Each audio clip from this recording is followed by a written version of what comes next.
بسم اللہ الرحمن الرحیم۔ صرف طلاق دینے سے نکاح نہیں ٹوٹتا، بلکہ کئی بار میاں بیوی کچھ ایسے کام کر جاتے ہیں جن سے ان کا نکاح ٹوٹ جاتا ہے اور ان کو معلوم بھی نہیں ہوتا۔ آج کی اس ویڈیو میں ہم آپ کو 7 ایسے کام بتانے والے ہیں جن کو کرنے سے طلاق دیے بغیر ہی نکاح ٹوٹ جاتا ہے اور پھر ایسے میاں بیوی آپس میں ایک دوسرے کے لیے حرام ہو جاتے ہیں۔ ناظرین، نکاح ہمارے پیارے نبی حضرت محمد صلی اللہ علیہ وسلم کی ایک اہم سنت ہے۔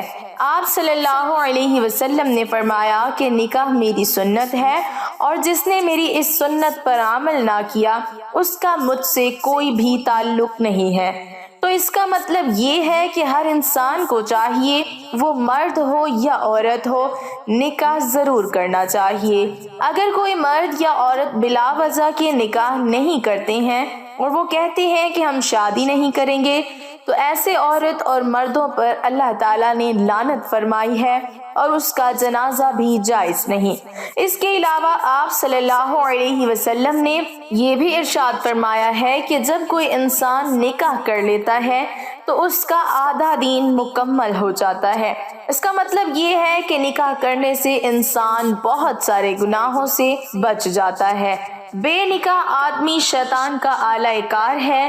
رسول اللہ صلی اللہ علیہ وسلم نے عکاف، ایک صحابی کا نام، سے فرمایا، اے عکاف، کیا تیری بیوی ہے؟ انہوں نے عرض کیا، نہیں۔ آپ صلی اللہ علیہ وسلم نے فرمایا، اور تو مال والا، وسعت والا ہے؟ عرض کیا، ہاں، میں مال اور وسعت والا ہوں۔ آپ صلی اللہ علیہ وسلم نے فرمایا، تو اس حالت میں تو شیطان کے بھائیوں میں سے ہے۔ اگر تو نصارہ میں سے ہوتا تو ان کا راہب ہوتا۔ بلا شبہ نکاح کرنا ہمارا طریقہ ہے۔ تم میں سب سے بدتر وہ لوگ ہیں جو بے نکاح ہیں، اور مرنے والوں میں سب سے بدتر وہ ہیں جو بے نکاح ہیں۔ کیا تم شیطان سے لگاؤ رکھتے ہو؟ شیطان کے پاس عورتوں سے زیادہ کوئی ہتھیار نہیں جو صالحین کے لیے کارگر ہو، مگر جو لوگ نکاح کیے ہوئے ہیں یہ لوگ بالکل مطہر ہیں اور فحش سے بری ہیں۔ اور فرمایا، اے عکاف، تیرا برا ہو نکاح کر لے، ورنہ پیچھے رہ جانے والوں میں سے ہوگا۔ 3 صحابیوں نے اپنے آپ ارادہ کیا کہ وہ بس اپنا سارا وقت عبادت الہی میں گزاریں گے۔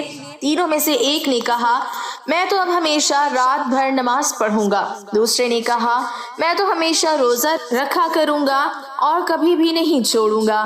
تیسرے نے کہا، میں تو کبھی شادی نہیں کروں گا۔ رسول اللہ صلی اللہ علیہ وسلم کو علم ہوا تو آپ صلی اللہ علیہ وسلم نے ان سے پوچھا کہ کیا تم نے ایسی بات کہی ہے؟ خدا کی قسم، میں تم سے زیادہ اللہ سے ڈرنے والا ہوں اور تم سے زیادہ اللہ تعالیٰ کے حقوق کی نگہداشت کرنے والا ہوں، مگر میں روزہ بھی رکھتا ہوں اور چھوڑتا بھی ہوں اور رات کو نماز بھی پڑھتا ہوں اور سوتا بھی ہوں۔ اور پھر آپ صلی اللہ علیہ وسلم نے فرمایا، میں عورتوں سے نکاح بھی کرتا ہوں، جو میری سنت سے اعتراض کرے گا وہ مجھ سے نہیں ہے۔ اب ناظرین، ہم آپ کو 7 ایسے کام بتاتے ہیں جن کے بارے میں حدیث پاک میں آیا ہے کہ اگر ان 7 کاموں میں سے کوئی ایک کام بھی اگر میاں بیوی کے درمیان ہو جائے تو پھر انسان کا طلاق کے بغیر ہی نکاح ٹوٹ جاتا ہے۔ نمبر 1، موت سے۔ کسی ایک کی موت ہونے پر زوجین میں سے کسی ایک کے انتقال سے زوجیت کا تعلق ختم ہو جاتا ہے۔ اسی لیے شوہر کے لیے اپنی فوت شدہ بیوی کے انتقال کے بعد اس کی بہن سے نکاح کرنا جائز ہوتا ہے، تاہم اس کے ڈیئر ناظرین، پلیز چینل کو سبسکرائب کر دیں، شکریہ۔ موجود کچھ احکام کے اعتبار سے زوجیت کا رشتہ ایک گنا بعد از وصال بھی برقرار رہتا ہے۔ جیسے زوجین میں سے جو زندہ ہوگا وہ دوسرے کا وارث بنے گا اور بیوی اپنے خاوند کے انتقال کے بعد عدت گزارے گی اور سوگ کرے گی وغیرہ۔ نمبر 2، اسلام چھوڑنے پر۔ میاں بیوی میں سے کسی ایک کا اسلام سے خارج ہونا یا اسلام کو چھوڑ دینا، ایسی صورت میں پھر میاں بیوی کا نکاح طلاق دیے بغیر ہی ٹوٹ جاتا ہے۔ زوجین میں سے اگر کوئی بھی دین اسلام چھوڑ دے نعوذ باللہ تو دونوں کا نکاح ختم ہو کر دونوں میں علیحدگی واقع ہو جاتی ہے۔ نمبر 3، خلا لینے پر۔ میاں بیوی باہمی طور پر اس بات پر راضی ہو جائیں کہ بیوی شوہر کو کوئی مالی عوض دے گی، جیسے اپنا مہر معاف کر دے گی، اور شوہر اس مالی عوض کے بدلے میں بیوی کو اپنی زوجیت سے آزاد کر دے، چنانچہ شوہر کے خلا دینے سے بیوی پر طلاق بائن واقع ہو جائے گی۔ نمبر 4، کسی ایک کے لاپتہ ہو جانے پر۔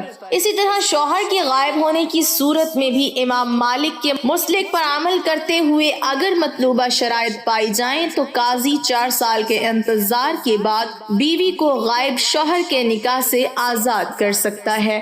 اگر بیوی کسی اور کے ساتھ بھاگ جائے تب بھی یہی طریقہ اپنایا جائے گا۔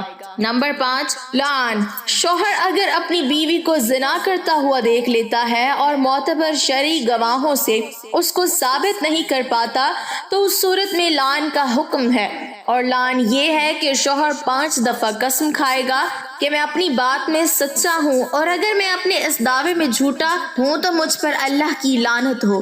اسی طرح چونکہ بیوی کی بدکاری کی تہمت پر شرعی نصاب گواہی مکمل نہیں بلکہ صرف شوہر کا دعویٰ ہے، اس لیے بیوی کو سنگسار نہیں کیا جا سکتا، یعنی حد زنا جاری نہیں کی جا سکتی۔ تاہم شوہر کی تہمت کو اپنے سے دور کرنے کے لیے اور اپنے آپ کو زنا کی حد سے بچانے کے لیے بیوی پر بھی لازم ہوتا ہے کہ وہ 5 قسمیں کھائے کہ میرا شوہر جھوٹا ہے، اور اگر وہ سچا ہے مجھ پر اللہ کا غیظ و غضب نازل ہو۔ اگر دونوں میں سے کوئی ایک بھی قسم اٹھانے سے انکار کر دیتا ہے تو اس پر حد جاری ہوگی۔ شوہر اگر قسم کھانے سے انکار کرتا ہے تو اس پر حد قذف جاری ہوگی، یعنی 80 کوڑے لگائے جائیں گے، اور اگر بیوی قسم کھانے سے انکار کرے گی تو اس پر حد زنا جاری ہوگا، یعنی اس کو سنگسار کیا جائے گا۔ مندرجہ ذیل طریقے سے زوجین میں لعن جاری ہونے کے بعد، یعنی اگر دونوں ہی قسم اٹھا لیں تو آپس میں ازواجی تعلق حرام ہو جاتا ہے۔ اس کے بعد یا تو شوہر طلاق دے دے یا قاضی دونوں میں تفریق کر دے۔ نمبر 6، الا سے، یعنی شوہر اپنی بیوی سے 4 ماہ ہم بستری نہ کرنے پر قسم کھائے، اس کے بعد اگر شوہر 4 ماہ کے اندر اپنی بیوی سے ہم بستری کرے گا تو قسم کا کفارہ لازم آئے گا، اور اس صورت میں میاں بیوی کا نکاح برقرار رہے گا، لیکن 4 ماہ ہم بستری نہ کرنے کی قسم کھانے کے بعد اگر 4 ماہ تک حقوق زوجیت ادا نہیں کیے تو بیوی پر طلاق بائن واقع ہو جائے گی۔ نمبر 7، نکاح کے بعد رضائیت کا یقینی علم ہونا۔ اگر معتبر گواہوں کی گواہی سے یہ ثابت ہو جائے کہ میاں بیوی دونوں آپس میں رضائی بہن بھائی ہیں تو قاضی دونوں میں تفریق کر دے گا۔ مذہب اسلام میں نکاح ٹوٹنے اور ختم ہونے کے متعدد اسباب ہیں۔ شوہر بیوی کو طلاق دے دے، میاں بیوی کے درمیان خلا ہو جائے، یا اسلامی ملکوں میں قاضی اور غیر اسلامی ملکوں میں شرعی پنچایت شوہر کے نامرد یا لاپتہ وغیرہ ہونے کی صورت میں شریعت کے مقررہ اصول کے تحت نکاح فسخ کر دے۔ اللہ تعالی ہمیں برائی سے بچائے اور تمام امت مسلمہ کو دین کی مکمل سمجھ نصیب فرمائے، آمین۔ ناظرین، کمنٹ باکس میں اللہ کے 99 ناموں میں سے ایک نام ضرور ٹائپ کریں۔